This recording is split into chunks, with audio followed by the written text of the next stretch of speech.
Wordsworth, Romney, obsolescence. You walk into this room at your own risk, because it leads to the future. Not a future that will be, but one that might be. This is not a new world. It is simply an extension of what began in the old one. It has patterned itself after every dictator who has ever planted the ripping imprint of a boot on the pages of history since the beginning of time. It has refinements, technological advances, and a more sophisticated approach to the destruction of human freedom. But like every one of the super-states that preceded it, it has one iron rule. Logic is an enemy and truth is a menace. Hallo allemaal, welkom bij RHTVLive. This is Mr. Romney Wordsworth. In his last 48 hours on Earth, he's a citizen of the state, but will soon have to be eliminated. Because he is built out of flesh, and because he has a mind.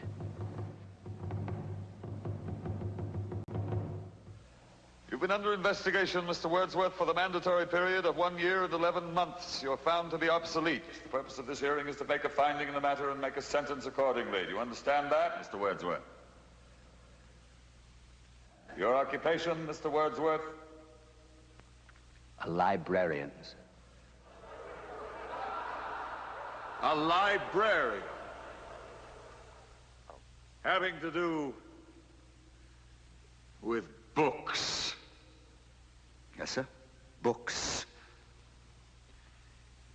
Since there are no more books, Mr. Wordsworth, there are no more libraries. The field investigators in your sector have classified you as obsolete. Your rights are as follows, Mr. Wordsworth. You are to be liquidated within a period of 48 hours. You are obsolete, Mr. Wordsworth. A lie. No man is obsolete. You have no function, Mr. Wordsworth. You're an anachronism, like a ghost from another time. I am nothing more than a reminder to you that you cannot destroy truth by burning pages. You're a bug, Mr. Wordsworth, crawling insect. An ugly, misformed little creature who has no purpose here, no meaning. I am a human being. Delusions, Mr. Wordsworth. Delusions that you inject into your veins with printer's ink. The narcotics that you call literature, poetry, essays of all kind, all of it an opiate. You have nothing but spindly limbs and a dream, and the state has no use for your kind. I don't care. I tell you, I don't care. I'm a human being. I exist. And if I speak one thought aloud, that thought lives, even after I'm shoveled into my grave. The Chancellor, the late Chancellor, was only partly correct. He was obsolete. But so is the state, the entity he worshipped. Any state, any entity, any ideology that fails to recognize the worth, the dignity, the rights of man, that state is obsolete. That state is obsolete. Hallo to you all. Hallo allemaal, daar zijn we er weer. RHTV live vanuit het mooie Limburg. Ja. En ja, het is nogal wit in Maastricht. Ja. Oh, dit is natuurlijk niet Maastricht, hè. Nee. Ik was even rond aan het kijken. Op de kaart. Zo. We are streaming live from Maastricht. I was looking around on the map. And of course, it's in the south of the Netherlands. Now, as you may know, if you follow RHTVLive, we talk about geopolitics, right? So whilst everyone in the Netherlands was talking about, something that happened on the soap series and stuff like that, we were talking about Yemen.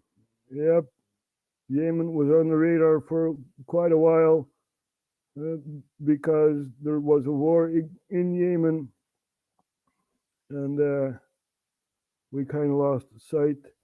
But still, we know what's going on in Yemen. We have the Houthis there, and the Houthis are taking over ships that go through the Red Sea, right?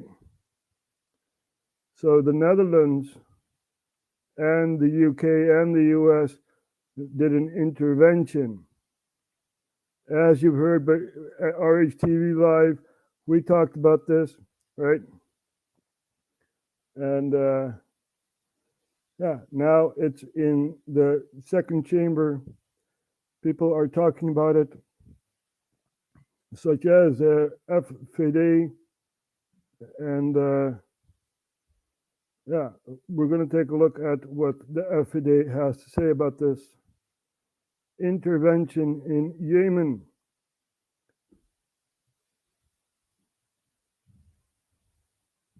Minister schendt grondwet van Houwelingen, gaat een aanval. Ja, van Houwelingen, this guy here in the middle, he's going to ask a lot of questions. And this guy talks pretty fast, so... Een raadsel waarom dit demissionaire kabinet zo, en ik heb echt geen ander woord voor, zo oorlogzuchtig lijkt te zijn. We hebben natuurlijk eerder debatten gehad over Oekraïne.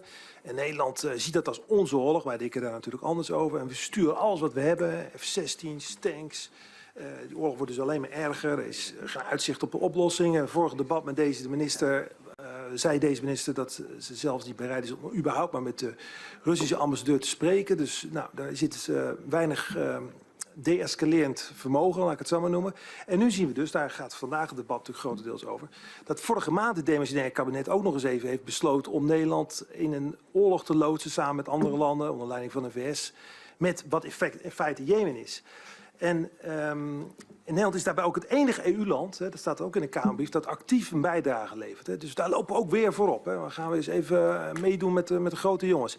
En dan is mijn vraag, waarom is daarvoor besloten? Is mij echt niet duidelijk.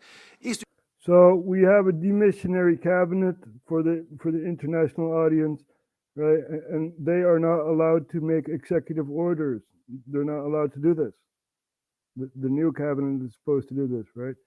But we have Wilders and two other coalition partners who don't want to make a coalition.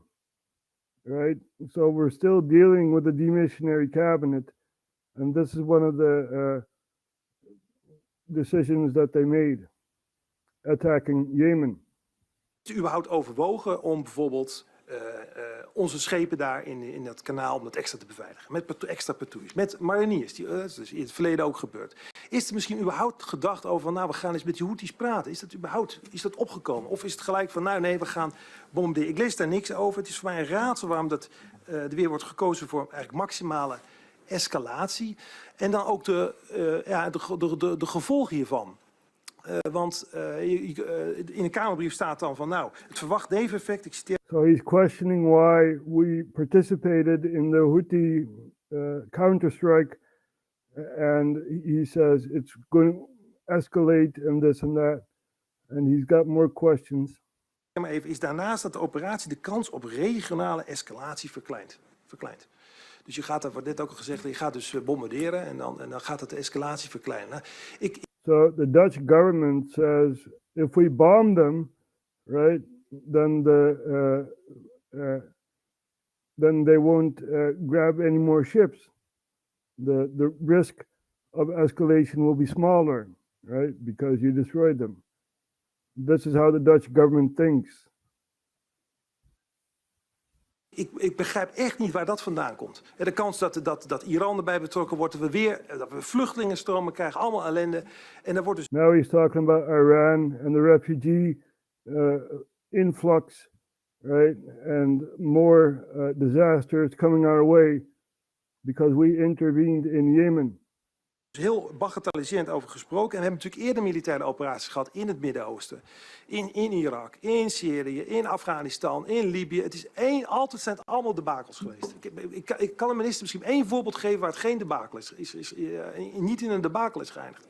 Libië nu ook allemaal vlucht. So he's talking about the interventions we did in Afghanistan, Iraq, Libya, and they're all debacles. They're all failed operations. And he's asking the Minister of Defense, whoever that is, because, you know, I thought she left. But anyway, he's asking the Minister of Defense about, give a good example of intervention, right? Vluchtelingenstromen. Dus heel gemakzuchtig worden nu, dus in feite worden we weer bij een nieuwe oorlog betrokken. Alleen Nederland, andere EU-landen doen niet mee, maar wij doen wel weer mee. En het belangrijkste natuurlijk, en dat is door een aantal andere partijen ook al gemerkt, de Kamer is daarover niet eens geïnformeerd. We are the only country within the EU that joined the UK and the US in the attack against the Houthis, right? And the chamber was not, told about this intervention. Dus Nederland wordt betrokken bij militaire handelingen en de Kamer wordt niet eens geïnformeerd. Dat is natuurlijk in strijd met artikel 100. Ik vind het toch even waardevol om het voor te lezen. De regering verstrekt de Staten-Generaal vooraf inlichting over de inzet of het ter beschikking stellen van de krijgsmacht ter handhaving of bevordering van de internationale rechtsorde. Nou, dat is hier 100% van toepassing. Hè? Dat is artikel 100. En er staat ook artikel 2, zegt mijn buurman. So he's mentioning some articles that is against this intervention. And there's also another article that says you are allowed to intervene. So it's pretty misty. Hier inderdaad van, dat is altijd met onze grondwet zo, er zijn natuurlijk uitzonderingsclausules. En inderdaad, de minister schrijft dan in de Kamerbrief, gezien de vertrouwelijkheid van deze operatie is besloten uw Kamer niet voorafgaand te informeren. Even nadenken dus. Want militaire operaties zijn natuurlijk altijd vertrouwelijk. In principe. Dus die reden kan altijd worden gegeven. Dat betekent dus dat artikel 100. En de minister, ik hoor het graag als de minister anders over denken, in feite niks meer te betekenen heeft. So article 2 tells about confidential information when you do a strike. And article 100 says you're not allowed to do a strike. So it's misty. Die uitzonderingsclausule kun je altijd aanroepen. En dit is dan ook nog eens militaire operatie waar Nederland niet rechtstreeks bedreigd wordt. Daar had men nog iets bij in kunnen bedenken van onmiddellijke bedreiging moeten we nu wat doen.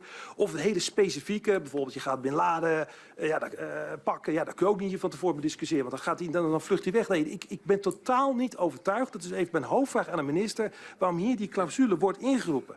En als dat hier gebeurt, kan er dan kan de minister één operatie noemen waarbij dat niet zou kunnen gebeuren. Wanneer zou je dus wel artikel 100 respecteren? Want volgens mij kan dit altijd gezegd worden. Dus dat betekent dat artikel 100 niks meer te betekenen heeft. Ja, samenvattend, voorzitter.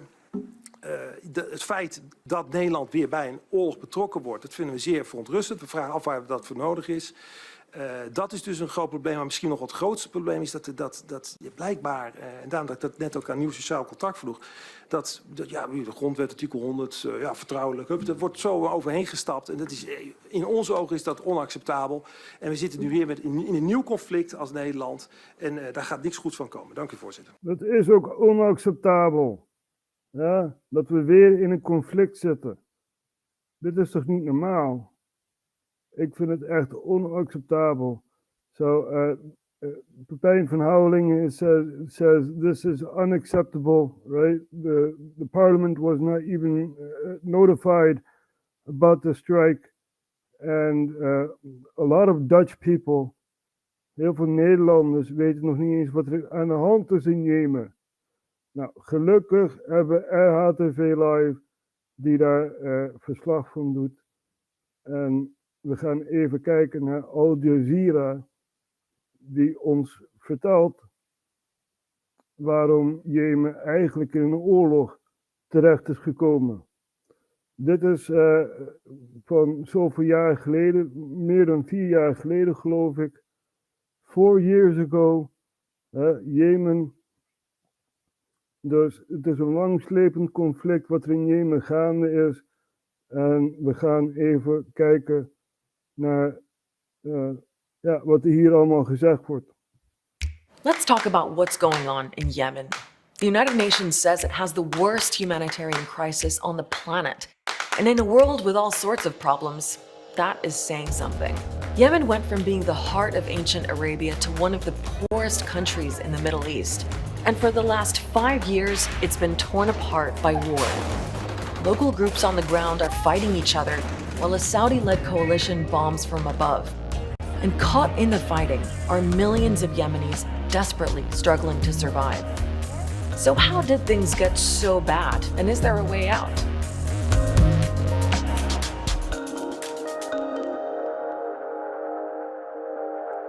I'm Sandra Gottman, and this is Start Here, Al Jazeera's brand new show where we break down all of the big stories from the fast-paced and often confusing world of news. The first thing to know about the war in Yemen is that there's a lot of players, starting with this man, Ali Abdullah Saleh. He was Yemen's president for 20 years since 1990. This is a man who once compared ruling over Yemen to dancing on the heads of snakes. It's no wonder that during the Arab Spring of 2011, Yemenis rose up against Saleh in the hope that things might get better. But they didn't. And this is where the next big player comes in, Saudi Arabia. Saudi Arabia is the most influential member of a club of countries known as the Gulf Cooperation Council. And it was the GCC that oversaw negotiations to finally force Saleh out. The GCC's deal helped install a new government in Yemen and put Vice President Abdrabbuh Mansur Hadi in charge. Yemen continued to suffer under President Hadi after the revolution. The initiatives that had come out of the revolution were brokered by Gulf powers who simply appeared to return the same old elites to power. So by 2014, some of Yemen's factions began to lose patience. One of them was the Houthis, another major player in this war. Now, the Houthis are a Shia Muslim minority from northern Yemen. They say they've been marginalized and often rebelled against the government. And during the Arab Spring, they were very involved in the uprisings against Saleh. But here's the twist. The Houthis and Saleh were both sidelined by the GCC's plans for Yemen's new government. So the former enemies joined forces. The Houthis, together with some of Saleh's allies still in the army, took over Yemen's capital Sana'a in 2014. Hadi fled to Saudi Arabia, and then the Saudis, along with several other countries, formed a coalition to return their man Hadi to power. And Saudi Arabia expressed three main war aims. It wanted to restore the government of President Hadi. It wanted to protect its own southern border and to prevent Yemen from fragmenting. And it wanted to contain the perceived growing influence of Iran in the region. We'll come back to Iran in a second, but first we have to talk about the Saudi-led intervention. It was a campaign of relentless airstrikes. More than 19,000 attacks in the last 4 years, according to the latest reports. Saudi-led forces say they've been targeting the enemy, but rights groups accuse the coalition of bombing dozens of hospitals and schools, killing thousands of Yemeni civilians. Which brings us to Yemen's immense humanitarian crisis. In this war, it's not just the fighting that's causing all the suffering. Even aid is being used as a weapon. In 2015, the Saudi-led coalition created a land, sea, and air barrier around Yemen, making it almost impossible for supplies to get in or out. The Houthis are also blamed for blocking, destroying, or taking aid, and Yemenis desperately need it. Today's only meal is a plate of plain boiled rice between the family. Cholera cases are spreading fast. Doctors are facing a severe shortage of drugs. In a country of 29 million people, the UN says 24 million depend on some kind of humanitarian help. That's nearly the entire population of Australia. That's more than the population of the Netherlands. We have 17 million people in the Netherlands, right? 17 million and growing. So it's amazing. It really is amazing. And people look the other way. You know, oh, nothing's going on here. Nope. Oh, I'm bored. I'm bored, right? Yeah, right. You know, do something about the situation in Yemen. Give clothes, give whatever, you know. Where is the empathy? More than 11 million children in need of humanitarian aid, nearly every single Yemeni child. This is rapidly becoming the world's worst humanitarian disaster. Now let's get back to the war, because fighting is still going on, but the dynamics have changed. The Houthi and Saleh alliance we talked about earlier broke down in 2017 after they'd fought the Saudi-led forces for 3 years. In fact, Saleh switched sides on TV, saying he wanted to talk to the coalition. 2 days later, the Houthis killed him. Today, the Houthis still control Yemen's capital, Sana'a, and for now, they have an upper hand in the war. But Saudi Arabia thinks it's because they're getting help from Iran. Now, as the biggest Shia power in the region, Iran has openly supported the Houthis, but denies backing them militarily. But Saudi Arabia and others insist Iran does have a hand in the fighting. Recently, Saudi Arabia's oil facilities were attacked. The Houthis say they did it, but the coalition and its allies aren't buying it. It is clear, based on detailed exploitation conducted by Saudi, United States, and other international investigative teams, that the weapons used in the attack were Iranian-produced. So when people talk about Yemen being a proxy war, this is what they mean. It's the fact that two major rivals, Saudi Arabia and Iran, are backing opposite sides in a foreign war. So are all the other countries in Saudi's coalition, plus allies like the United States, France, and the United Kingdom, who've been supplying them with weapons and logistical support. Not to mention all of Yemen's armed groups, including the Houthis, secessionist groups in the south, Al-Qaeda, and ISIL. When the war is over, the UN says they could all be liable for atrocities in Yemen. Certaines de ces violations sont susceptibles de constituer des crimes de guerre. So this is where we're at. A stalemate of finger-pointing and fighting by all of those different players, despite the UN's many attempts at peace deals and ceasefire. So this was 4 years ago, right? And let's look at the situation 1 year ago, right? Let's talk about the war in Yemen and where it's at right now. Civilians are being killed in record numbers. More people than ever are going hungry. 7 years of this conflict have pushed millions of people to the edge. 80% of the population is in need of some sort of humanitarian assistance. There's been intense fighting over a strategic oil-rich region. And now, attacks on the UAE. We begin with breaking news out of Yemen, where Houthi rebels have claimed responsibility for an attack on the United Arab Emirates. So what's going on? Who are the Houthis and the other big players? And what are they fighting for?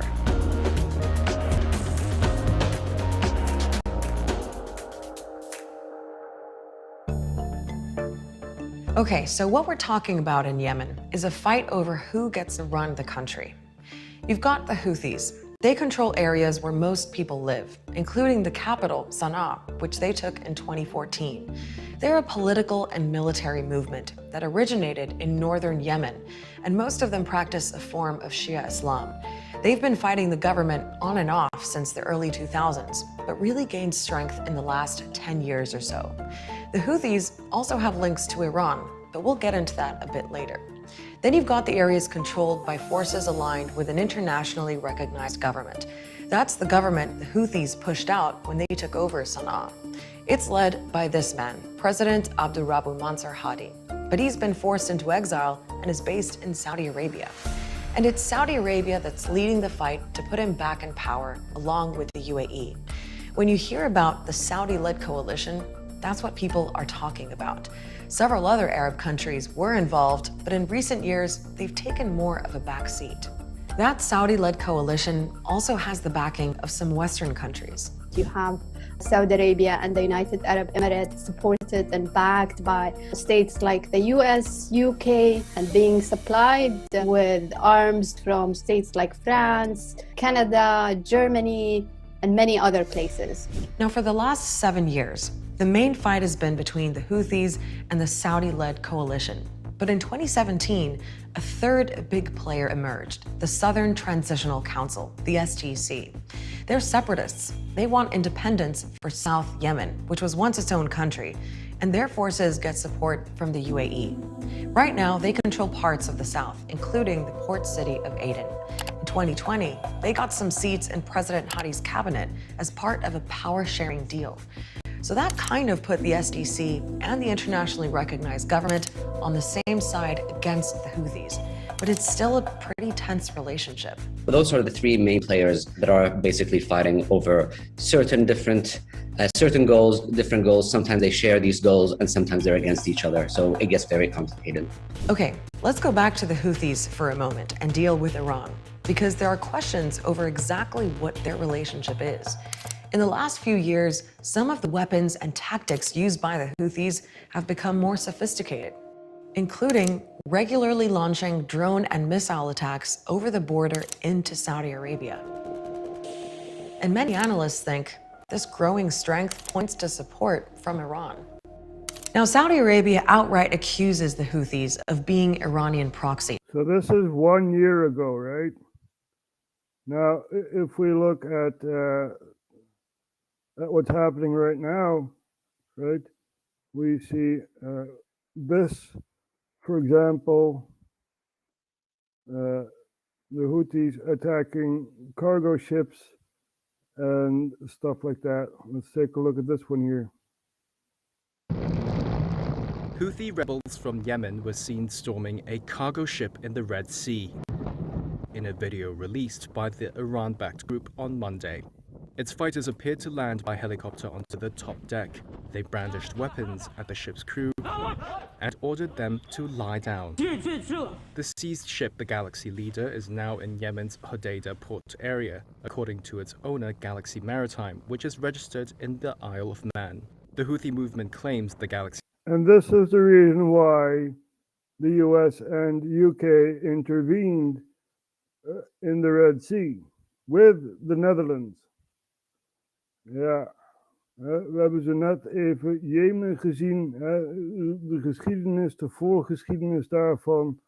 En dat mondt zich hierop uit, op Houthis, die dus eigenlijk schepen overnemen en zoiets allemaal. Dit is echt heel, heel erg triest. En Nederland is erin betrokken geraakt. We hebben zo net Pepijn van Houwelingen afgedraaid. Het is echt heel, heel erg triest dat we in zo'n wereld leven. En ja, de Rode Zee is natuurlijk een hele belangrijke plek. Er wordt heel veel olie verscheept vanuit de Rode Zee door Egypte. Dan heb je nog de Suezkanaal, waar al die schepen doorheen gaan. En dat gaat naar de Mediterraanse Zee toe. Ja. En dan verder Europa in. En als we nou gaan kijken naar Syrië, waarom de Syrische oorlog begon. Nou, onder de tafel werd een deal gemaakt met Qatar en Saoedi-Arabië om een pijpleiding door te trekken naar Turkije. Zodat je dus niet afhankelijk bent van Russisch olie en gas. Dan komt het van het Midden-Oosten vandaan. Ja, en dan heeft Turkije ook een exportproduct, namelijk olie en gas. So the plan was for Qatar and Saudi Arabia to build a pipeline through Syria towards Turkey for gas and oil. This way you're not dependent on the gas and oil you get from Russia. Right? So, daar hebben we ook nog de Nord Stream pijpleiding in de Baltische Zee, die ook nog gesaboteerd is, waar we nog steeds niet weten wie het nou precies gedaan heeft. Maar we hebben een grote indicatie dat het Amerika is geweest. Ja. So we also have the North Stream pipeline, right, which is a pipeline that came from Russia through the Baltic Sea and gave Europe basically oil and gas, and that is blown up. We still don't know who did it, even though we do have a suspect, which is the US. Biden even told us. Anyway, we also have an escalation going on between Iran and Pakistan. Now, let's take a look at that. What's going on there? We know that Iran had its procession. Soleimani, which was a general, was killed in Iraq. There was a procession for Soleimani, and 2 bombs went off, and many people were killed and injured and stuff like that. Now, Iran says that there is a proxy within Pakistan that did this horrific attack, and so they attacked Pakistan, right? Now, Pakistan says, hey, wait a minute, we're not involved. You know, you attack us, we attack back. So that's basically what's going on. And we're going to take a look at the escalating situation between Iran and Pakistan.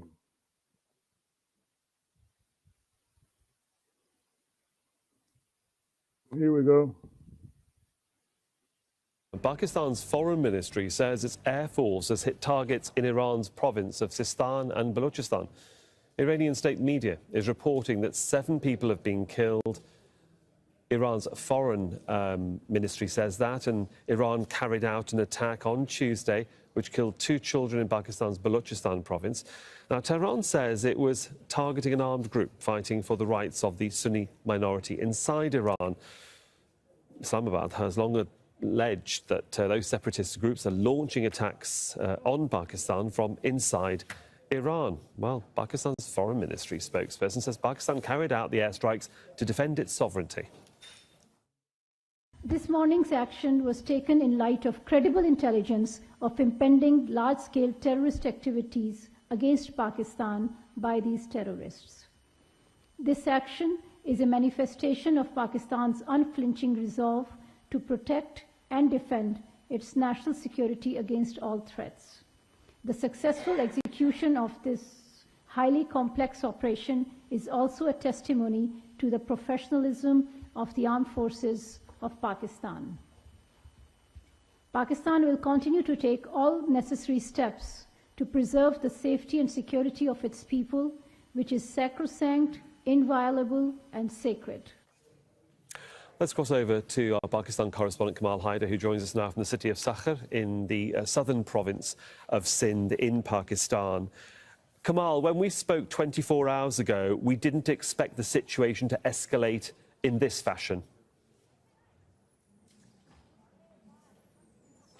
Absolutely, and that escalation, of course, taking place after Pakistan decided to respond to the Iranian attack inside Pakistani territory.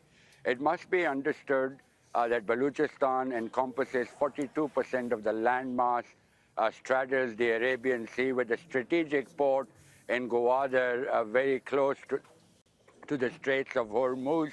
Gwadar was built by the Chinese. Now, the targets that have been hit in the early morning attack included what Pakistan says were Baloch Liberation Army camps. Now, those fighters have been attacking Pakistani security forces, civilians, and even Chinese workers and Chinese officials in the province of Balochistan. Extremely strategic area, but one has to understand the broader dimension of this. On the Iranian side, Greater Balochistan is known as Sistan province. Now, what the Iranians were saying is that the Jaish al-Adl, which is a group which was responsible for killing at least a dozen Iranian policemen, was the intended target, that not a single Pakistani was killed.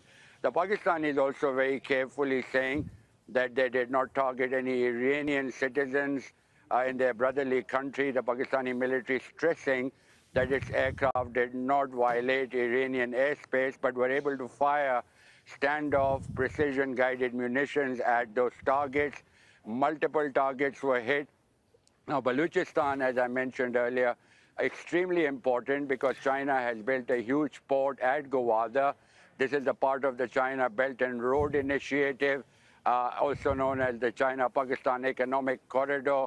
It is of vital importance because of that link and the fact that for decades the Pakistani military has been fighting Baluch fighters who have been attacking military positions inside Pakistan. So Pakistan sending a clear message, but at the same time, it is ironic that both navies were recently holding maneuvers in the northern part of the Straits of Hormuz. Both sides met in Davos, where the Pakistani Prime Minister, of course, has now called off his visit.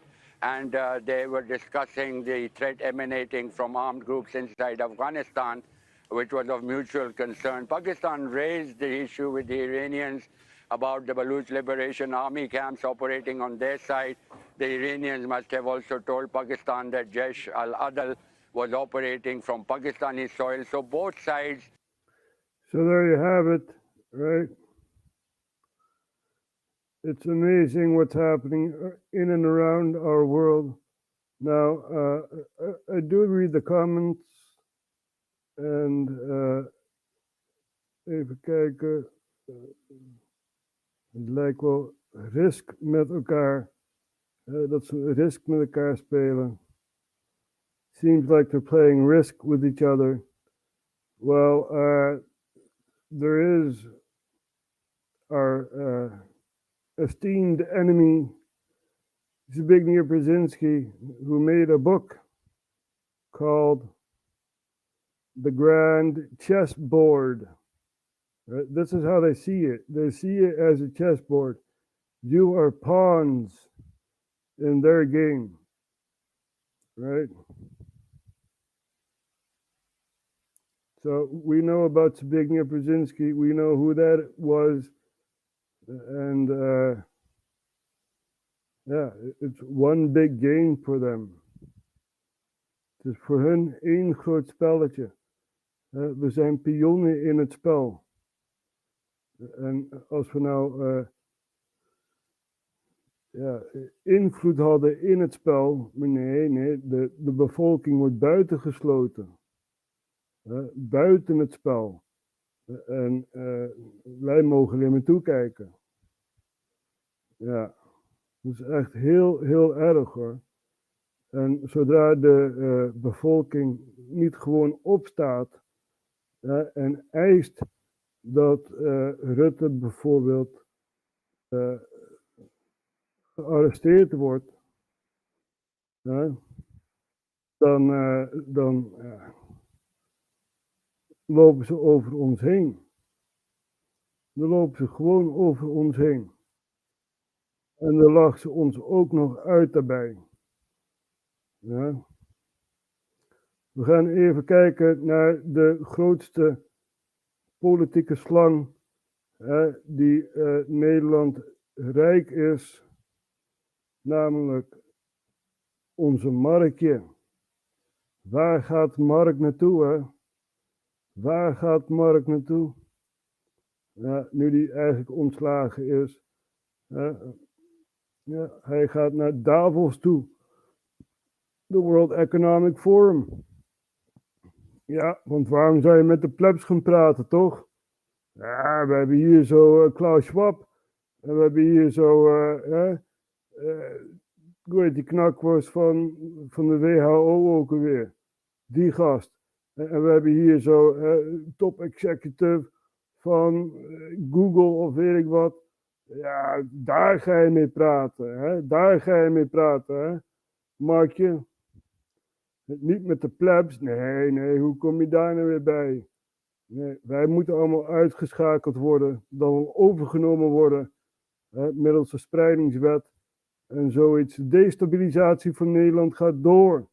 Ja, het zal niet lang duren. Eer de gemeente jou een brief geeft. En zegt van ja, we hebben hier zo familie uit Verwegistan. Die geen woning kan krijgen. Hotels zijn overgeboekt. Ik kan nog niet eens in eigen land op vakantie. Ja, nou ja, goed. Wil je deze gezin in huis nemen, ja of nee? En als je nee zegt, nou, dan gaan we toch even dreigen hoor. Dan gaan we even je energie afsluiten en zoiets allemaal. Ja. Maar goed, we gaan even kijken naar Mark Rutte in Davos. over het vertrouwen die wij niet meer hebben in onze overheid. A fundamentally high trust society with a high level of, let's say, prosperity and a high income. And when you then collect about 400 billion out of a 1,000 billion euro dollar economy, 400 billion to redistribute through the government system, there are all these issues of equity and making sure that everybody gets involved and that everybody is treated in the same way, etc. And that makes laws, decision making extremely complex. And what I tried over the years is to find ways to make things simple. So if you, for example, decide to have the implementation of a policy not at a national level, but at a local level, to then make sure that at a national level you're not continuing in having oversight and having all the details of what is happening at the local level. No, now then it is to the local municipalities. And we see each of the countries in Europe struggling with this issue. The centrist state, the decentralized state, Germany, a federal state, France since Louis XIV, and here my history comes into play. Louis XIV, we know that there is a very centralized state, which of course takes a lot of power away from the local communities. So all these issues. Wait a minute. France is a republic, right? They fought their king. They actually decapitated the king and the queen. Right? France is a republic. Now, that's also with some bumps on the road, you know. Napoleon came along and yeah, stuff like that. It's in the 5th stage of the republic where it still is, right? And basically Macron, a very left-leaning politician, is destroying France, such as Mark Rutte is destroying the Netherlands, even our reputation. We used to be a peaceful country. We have the so-called Peace Palace in the Netherlands. Het Vredespaleis. Kennen we dat nog? Weten we nog überhaupt wat vrede is? Maar ja, mijn neefjes, die zijn toch niet zo heel erg oud. Die weten niet wat vrede is. Die hebben overal oorlog gezien. Nog wel op tv. Maar goed. Ja, het Vredespaleis. Dat kennen we toch wel, hè? Ja. Internationaal Hof van Justitie. Het Vredespaleis. Ja, the Peace Palace. Yet we wage war in Yemen. Yet we intervene in Libya. Yet we were in Afghanistan for 20 odd years, right? Yeah, we promote peace. The Netherlands promotes peace. Yep. In this Orwellian state that we are in, peace is, or war is peace. Ja. Als je oorlog voert, ja, dan is er vrede. In deze Orwelliaanse tijdperk dat we inzetten. Ja. Dus, ja, vrede, ik dacht het niet, hè. Ik dacht het niet. Nee, we moeten tegen die Houthis gaan vechten. Nee, kijk, Geert, ik spreek jou toe. Ik ben een Nederlander, ik verwacht van jou dat deze kabinetsformatie, dat wordt niks. Dan moet je dan buiten gaan kijken. Buiten de kabinetsformatie, daar moet je gaan kijken waar de opportunity ligt. De gelegenheid ligt om voor jou een groot man te maken. Ja. Nou, wat je dus doet, is je gaat een ronde tafelgesprek houden. Ja. Met afgezanten vanuit Syrië, Israël, de Palestijnse autoriteit kun je daar ook bij uitnodigen. Jordanië, Saudi-Arabië, Irak, Iran en nog wat golfstaten, Jemen. Nodig ze uit bij een rondetafelgesprek, zodat ze hier uit kunnen komen. Maar dat gebeurt al in Qatar, maar ja goed, Qatar is een beetje beïnvloed, laten we het zo stellen. Nee, we moeten een entiteit hebben buiten dat gebied. Daar is Nederland geschikt voor. We hebben het Vredespaleis. En organiseer een rondetafelgesprek met die betrokken landen. En dan toon je wat leiderschap. En hetzelfde geldt voor Oekraïne en Rusland. Daarom zei ik 2 rondetafelgesprekken. Oekraïne en Rusland ook rondom tafel om de verschillen uit te praten en zoiets, om een einde te maken aan deze conflict. En zo kun je dus de migratie oplossen.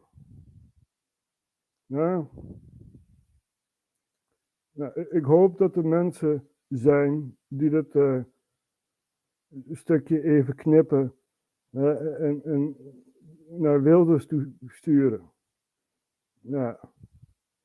Voor mij mag je, dat is openbaar, dus we willen een betere wereld. Dus 2 rondetafelgesprekken. Libanon kan je ook erbij uitnodigen, met Hezbollah en zo. Gewoon een rondetafelgesprek, zodat we hier uit kunnen komen, uit deze conflict. We willen toch niet dat schepen worden overgenomen en nog meer slachtoffers vallen en zoiets. Kijk, en daarbij, Geert, daarbij straal je dus invloed uit. Invloed. Als je bijvoorbeeld kijkt naar Ethiopië, Geert, stuur het alsjeblieft naar Geert Wilders toe. Hè. Dit is heel belangrijk. Dit is geopolitiek wat we hier bespreken. Ethiopië die wil een haven hebben. Die wordt omringd door landen die Ethiopië geen haven geven. En de president van Ethiopië zegt: wij hebben een haven nodig, anders wordt het oorlog. Daarin kun je dus ook een rondetafelgesprek houden tussen die landen en daarin een conflict oplossen. Daarin moet Nederland gaan uitblinken en zoiets. Thierry kan het ook regelen, hoop ik dan. En zo kun je dus als Nederland zijnde weer goed op de kaart komen. So for the English speaking audience, I was talking to our, who knows, Prime Minister, who knows, Geert Wilders, and I said, you have to have round table discussions, right? Invite Syria, invite Iraq, invite Saudi Arabia, Yemen, at a round table discussion in The Hague at the Peace Palace, or, and talk about these issues, right? 2 round tables. So you have the Middle East, and you also have, of course, Ukraine and Russia. That war also needs to stop. Zo kun je dus de spreidingswet tegenhouden, Geert. Zo kun je het allemaal tegenhouden. Zo kun je dus voorkomen dat er heel veel vluchtelingen weggaan. Libië hebben we ook aangevallen. Was dat een goede interventie? Volgens mij niet, hè? Europa werd overspoeld door allerlei mensen en zoiets. Het is echt een blamage waar je ook kijkt. Dat is ook weer een plek waar Rutte is geweest, een hand in heeft gehad, laten we het zo stellen. Oh, we vallen Libië aan. Oké, hup, hier mijn handtekening. Duizenden mensen ontheemd. Geen woning meer. Kinderen die hun ouders niet meer hebben. En zoiets allemaal. Het is echt één grote chaos waar Rutte is geweest. Hè. We mogen blij zijn dat we van hem af zijn. Althans, nog niet. Hè. Daar moeten wij als Nederlanders voor zorgen. En waar is nou jouw empathie? Hè? Waar is nou jouw empathie? Wat doe jij voor de medemens? Heel veel mensen lopen als zombies voorbij elkaar. Ze zeggen elkaar nog niet eens gedag. En zoiets. Het is echt... we zijn zo ver van elkaar afgedwaald. Eigenlijk. En dat is door middel van de interventie van de staat. Want die zei van, ja, jij moet een prikje nemen. Jij moet een prikje nemen. Ja. En als je een prikje neemt, ja, dan heb je je vrijheid weer terug. Ja, neem je prikje maar. Nou, heel veel mensen zijn het gaan doen.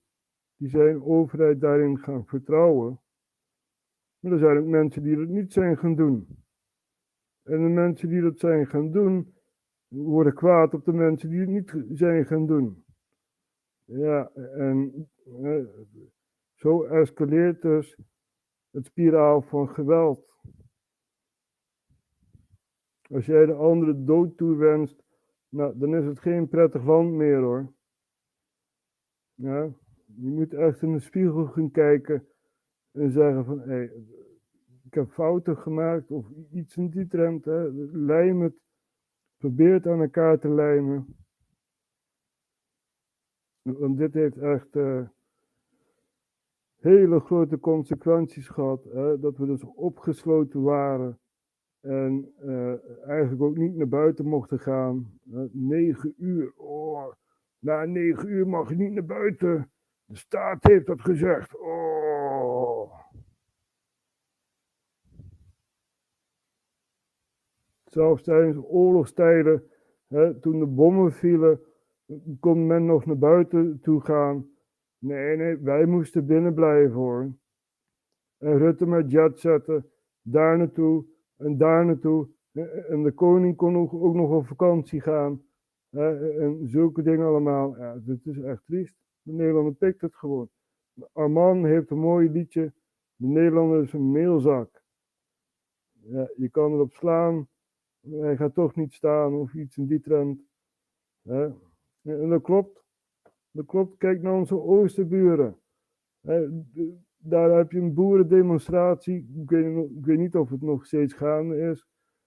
Volgens mij wel. Maar die doen toch ook dingen. Kijk naar Roemenië. Dat hebben we ook in beeld gebracht laatst. Grote demonstratie in Roemenië. En we gaan even kijken of daar beelden van zijn. Er is een truckersprotest die toch al een tijdje gaande is. We hebben beeldmateriaal van 2 dagen terug. En die laten we zo even zien. Maar goed, Mark Rutte, je hebt alles verpest. Alles. Alles heb je kapot gemaakt. Ja. Goed, we gaan even kijken naar Roemenië. Wat daar zo gaande is. Dit is van 2 dagen geleden. So this is Romania 2 days ago. And we're keeping our eyes on Romania, right? The truckers' protest in Romania. Let's take a look at this here. And lorry drivers continue to protest in Romania. On Monday night, the access to the ports of Constanța and Brasov were blocked, while dozens of trucks once again interrupted road traffic. Earlier in the day, government and farmers' associations met for talks. Hours later, the Romanian Minister of Agriculture said most of the demands had been met, a claim denied by the protesters. Acest strigăt de disperare al nostru nu se referă doar la agricultură și la transporturi. Sunt măsuri pe care le cerem pentru protecția afacerilor noastre, pentru protecția societății civile, pentru protecția noastră ca români. Farmers are demanding faster subsidy payments, compensation for losses caused by imports from neighboring Ukraine, and more state aid for fuel costs, amongst other demands. Truck drivers are calling for lower tax and insurance rates and have complained about lengthy waiting times at the borders.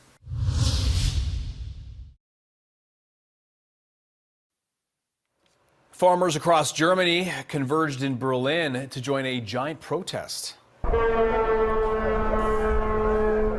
Het is 15 januari en het is nu 18 januari, dus 3 dagen geleden.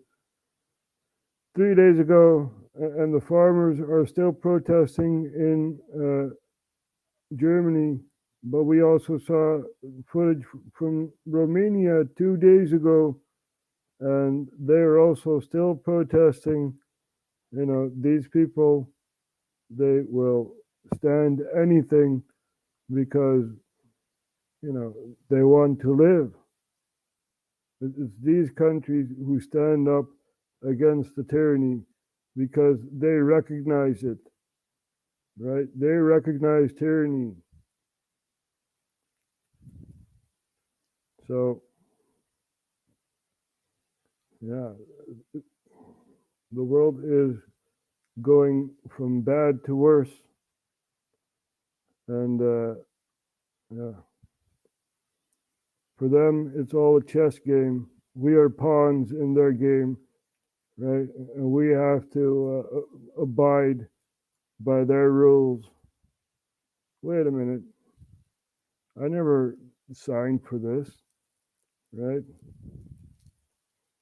I never wanted this. I want to be free. I want no government interference in my life, right? I don't want government interfering in anyone's life, basically. You know, whether it's in the country itself or other countries. Why do we have governments, right? We all know that they're corrupt. We all know that they're at the World Economic Forum. You know, they want to destroy us. They want to control us or destroy us, as our arch enemy said, Zbigniew Brzezinski. It's easier to kill 1 million people than to control 1 million people.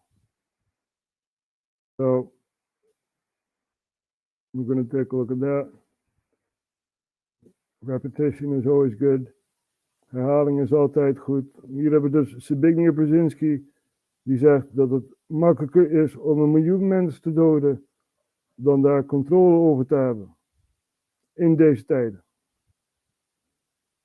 That for the first time in human history, for the first time in all of human history, almost all of mankind is politically awake. And these new and old major powers face still yet another novel reality, in some respects unprecedented. And it is that while the lethality of their power is greater than ever, their capacity to impose control over the politically awakened masses of the world is at a historical low. I once put it rather pungently, and I was flattered that the British Foreign Secretary repeated this, as follows. Namely, in earlier times, it was easier to control 1 million people, literally. It was easier to control 1 million people than physically to kill 1 million people. Today, it is infinitely easier to kill 1 million people than to control 1 million people. It is easier to kill than to control. You guys hear that? It's easier to kill than to control. So, this is also very interesting. Biden's contempt of Congress, right? He just walks out when Marjorie Taylor Greene wants to ask questions.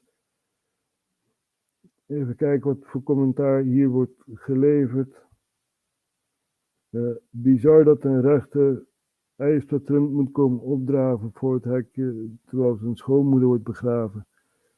Ja, ze hebben geen compassie. Ja? Ze hebben geen compassie. They have no compassion for their enemy. Ja, ze hebben helemaal geen compassie.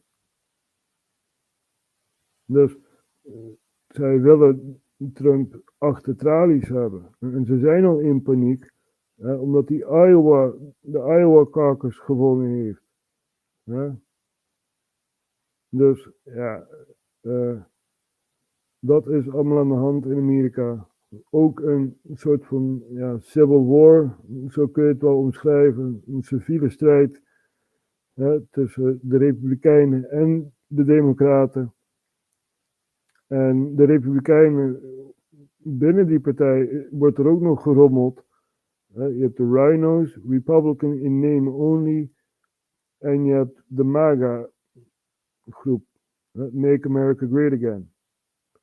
En er waren dus 2 MAGA-kandidaten eigenlijk, Trump en Vivek. Maar Vivek die is uit de presidentsrunning en die steunt dus Trump. Ja. Dus dit is allemaal aan de hand. In november wordt er gekozen voor een nieuwe president. En laten we hopen dat deze 4 jaar onder Biden gewoon even een nachtmerrie is geweest. Ja.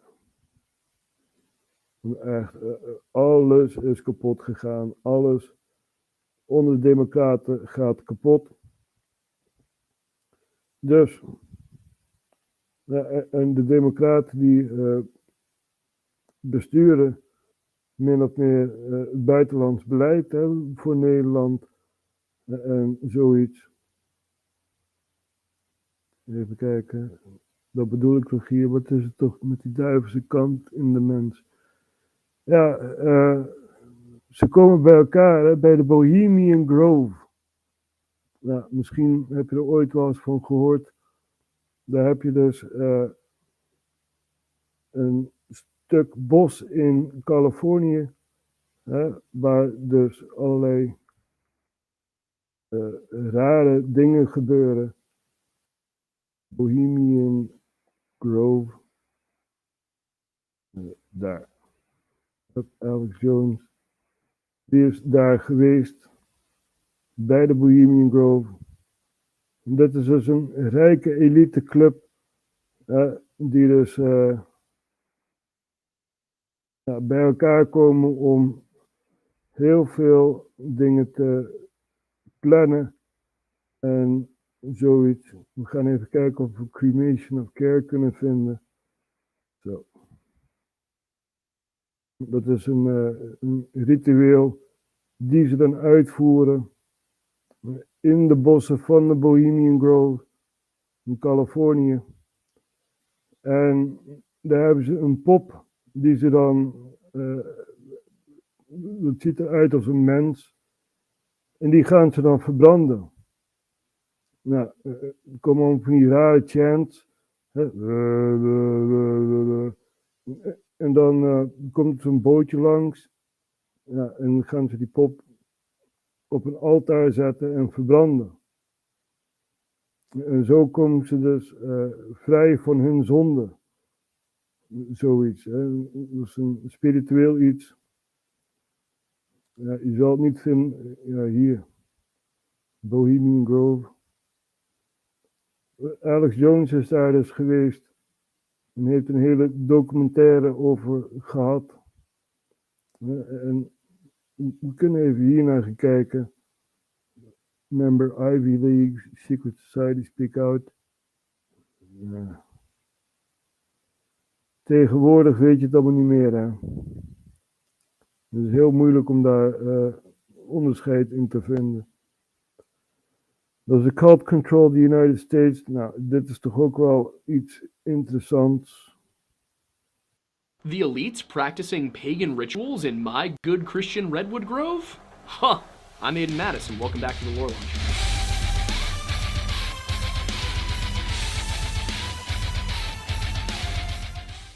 Nestled in the redwood forests of Sonoma County, California, is a beautiful woodland retreat for the world's richest men. And I'm pretty sure that you guys have all heard of this at this point. It is the subject of many conspiracy theories, and especially connected to stuff regarding a so-called New World Order. Of course, what I'm talking about here is the Bohemian Grove. Every July for 2 weeks, 2,700 members and their guests of this exclusive, it's not quite a secret society, but Gentlemen's Club has a different connotation, but 2,700 men gather in this forest for a 2-week jubilee every year is the point I'm trying to get across. Now, of course, not all of the members stay for the full 2 weeks. Many just stay for one of the weekends, or come for a few days, or just stay one of the weeks, much like many of us did with summer camp back in the day. And of course, this isn't just a summer thing. They've got a urban headquarters in San Francisco at 624 Taylor Street. Now you might be sitting here like, Aiden, you're talking about a secret society owned by the global elite. Why would you give their address? It's on Wikipedia. Also, I just have absolutely no regard for my own safety at this point. Now, of course, as happens with any society of secrecy, these guys have a pretty rough reputation. They are regarded at best as a group of out-of-touch elites going and having a summer camp for themselves while the world burns around them, and at worst as a secretive cabal of people trying to rule the world. But it's the worst, right? A secret elite society trying to take over the world. Now, this must sound like some James Bond thing, but, you know, this is what's really happening. You have the United Nations, which is a global entity, right? And other organizations, such as the Council on Foreign Relations, the Trilateral Commission, the World Economic Forum, Davos, and the likes, right? We also have Bilderberg. You know, this is really happening right in front of your eyes. And what are you going to do about it? Right? What are you going to do about it? We have a satanic cult all over the world using the world as their own chessboard. Right? This is why it's important that Donald Trump comes back into office and eliminates this dark seed that's in the White House. Eliminate it. Not, you know, physically, just detain it. You know, put it into the maximum security prison in Gitmo or whatever, you know, far away from the U.S. This is not supposed to happen. Now, Smedley Butler had warned us, right, about a takeover in the U.S. And let's take a look at this here.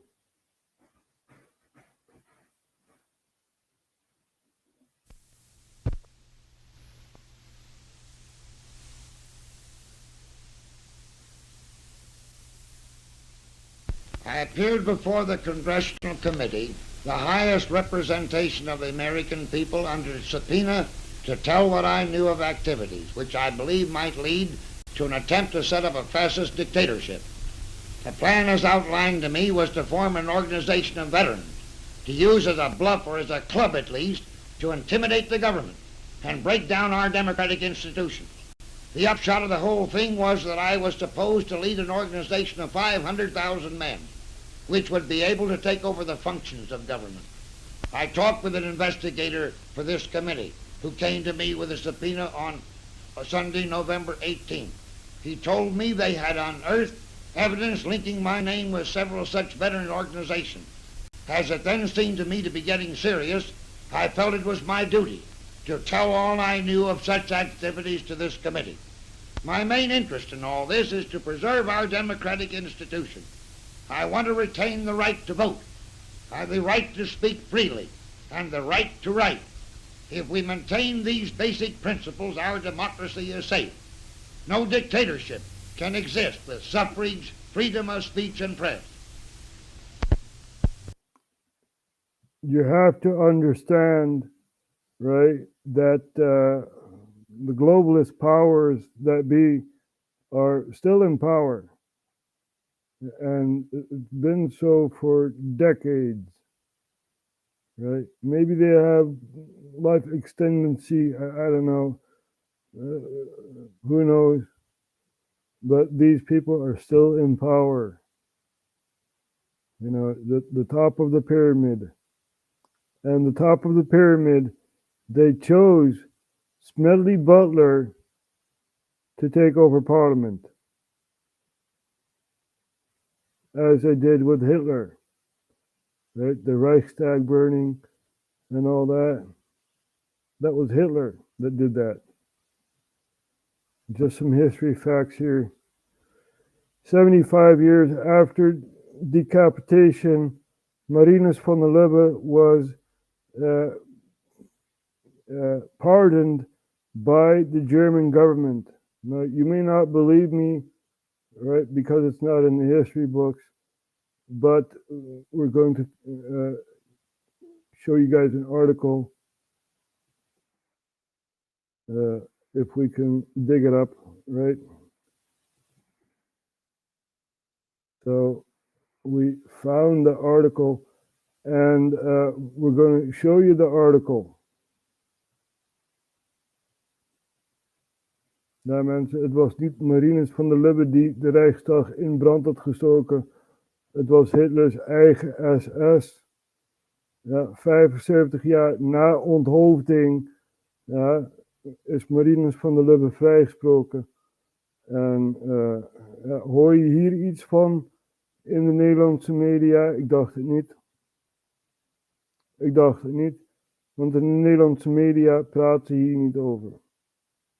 An unemployed Dutch bricklayer who was made scapegoat for one of the defining moments of the 20th century German history has been pardoned for his crime 75 years later. He was decapitated. Now, why would you pardon someone who's already dead? You know, it really is amazing. Ja. Dat gebeurt allemaal, mensen. Geen rare complottheorie. Het is allemaal waarheid. Dus op waarheid berust. We kijken door de frame van realiteit. Niet door de frame van consensus.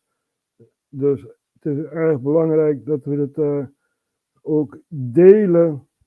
Deel het met Wilders, politici, maakt mij helemaal niet uit. Deel dit.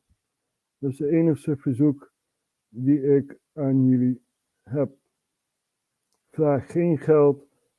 Ik vraag alleen of je dit wilt delen. So, we're not asking money. We're just asking you to share this, right?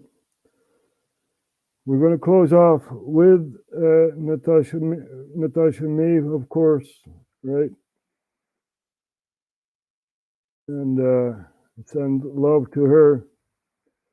So, I thank you all for watching. And I'll see you guys next time.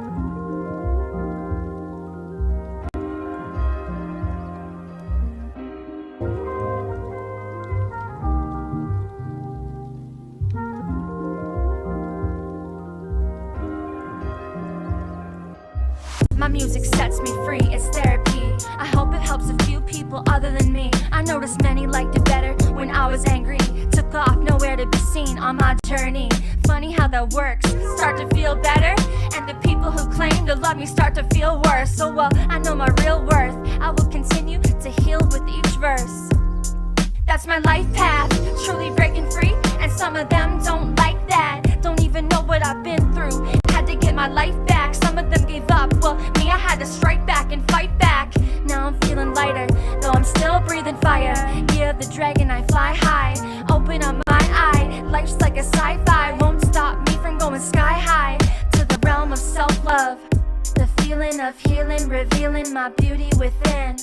Stay focused, no stress. Every time I learn, I know less. It's a slow step, I'm enjoying the walk. It's not a race. Can't see the view when it's too fast and blurry. I like to be slow, no hurry. Must be a witch, cause they burn me. Green, I work with what's earthly, you can't hurt me. You take the blue pill, the story ends. You wake up in your bed and believe whatever you want. You take the red pill, you stay in Wonderland. And I show you how deep the rabbit hole goes. No, they won't hurt you, cause you know what's true. Yeah, you know what's true. That's my life path, truly breaking free. And some of them don't like that, don't even know what I've been through. Had to get my life back, some of them gave up. Well, me, I had to strike back and fight back. Now I'm feeling lighter, though I'm still breathing fire. Yeah, the dragon, I fly high, open up my eye. Life's like a sci-fi, won't stop me from going sky high. My music sets me free, it's therapy. I hope it helps a few people other than me. I noticed many liked it better when I was angry. Took off, nowhere to be seen on my journey. Funny how that works, start to feel better. And the people who claim to love me start to feel worse. So well, I know my real worth, I will continue to heal with each verse. And I know who really loves me out there. Thank you, I love you too. Keep fighting, keep shining light. Don't give up, don't let the demons win. You have to let it all go. Fear, doubt, disbelief.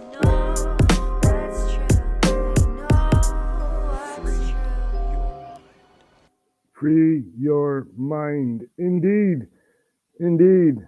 That's what we need to do. Oh, dat was niet de bedoeling. Ja, er is ook nog een ander liedje, mensen, voor jullie weggaan. Ook nog een ander liedje, die we ook even laten zien. Ja. De demonen gebruiken allerlei rare mensen. Ja. Dus, en Alex Jones, die heeft daar een heel speech over gedaan. So we're going to listen to Alex Jones. The paradigm of absolute control. And that's why we're just out here doing simple things, pointing out that we're meant to be in nature and be natural.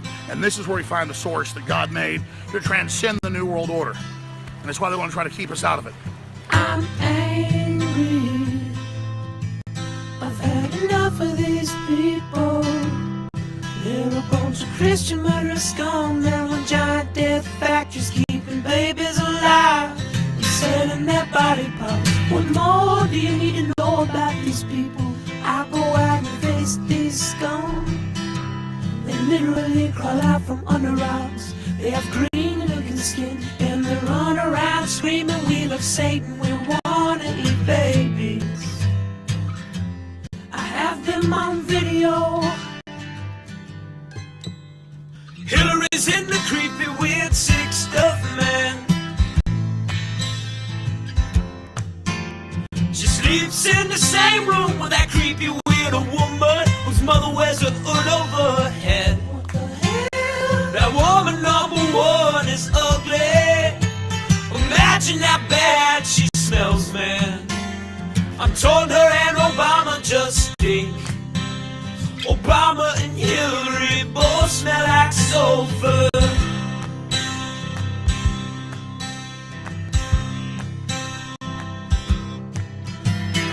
Near the roof, vampire pot, then the goblins are hobbling round, coming after us. My spirit gets close to that evil and I feel it go.